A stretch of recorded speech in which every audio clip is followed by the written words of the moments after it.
আজকে অনেক দিন বাদে একটু ভর্তা বানাবো, সেটা হলো থানকুনি পাতার ভর্তা। তো এইটা হলো সেই থানকুনি পাতা, যেটা আমি কালো জিরা আর রসুন দিয়ে ভর্তা বানাবো। তো এই ভর্তাটা খেলে হয় কি, শরীরে যদি একটু ব্যথা থাকে তাহলে কিন্তু ওটা সেরে যায়।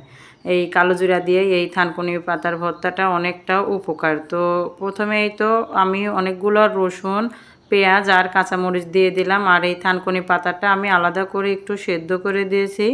তো দিয়ে তেলের মধ্যে সুন্দর করে ভাজি করে পাটায় এটা বাটতে হয়।